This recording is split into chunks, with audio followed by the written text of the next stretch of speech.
সামনের ম্যাচটা অনেক ইম্পর্টেন্ট টুর্নামেন্টে টিকে থাকতে হইলে, তো সামনের ম্যাচে সবার আমি সেঞ্চুরি করে শ্রীলঙ্কার বিপক্ষে দ্বিতীয় টি-20 ম্যাচ জিতবো, কথা দিলাম। শ্রীলঙ্কার বিপক্ষে দ্বিতীয় টি-20 ম্যাচে নামার আগে হুমকি দিয়ে একই বললেন তানজিদ হাসান তামিম। বিস্তারিত দেখুন পুরো ভিডিওতে। দর্শক, কি বোলার কি ব্যাটার, কারো পারফরমেন্স ভালো না।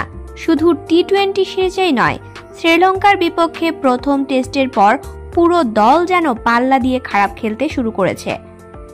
একই সঙ্গে ফ্লপ, একজন ক্রিকেটারও সে অর্থে ফর্মে নেই, ছন্দে নেই। ব্যাটিং বোলিং দুই ডিপার্টমেন্টে বাংলাদেশ দলকে রীতিমতো এক ছন্নছাড়া দল মনে হচ্ছে। পারফরমেন্সের গ্রাফ নিচে থাকায় মনোবল আত্মবিশ্বাসও কমে গেছে। তবে এবার ভালো করার প্রত্যাশা দিলেন তানজিদ তামিম সম্প্রতি একটি সাক্ষাৎকারে। তিনি বললেন, এই ম্যাচটা শুধু একটা খেলা না, এটা আমাদের জন্য সম্মানের লড়াই। আমার টার্গেট একটাই, সেঞ্চুরি করে শ্রীলঙ্কাকে হারানো এবং সিরিজ জয়। ক্রিকেট বিশ্লেষকরা বলছেন, তামিমের এই আত্মবিশ্বাসী দলের জয়ের রসদ হতে পারে। অন্যদিকে শ্রীলঙ্কার বোলারদের জন্য এটা হতে পারে এক ভয়াবহ দুঃস্বপ্ন।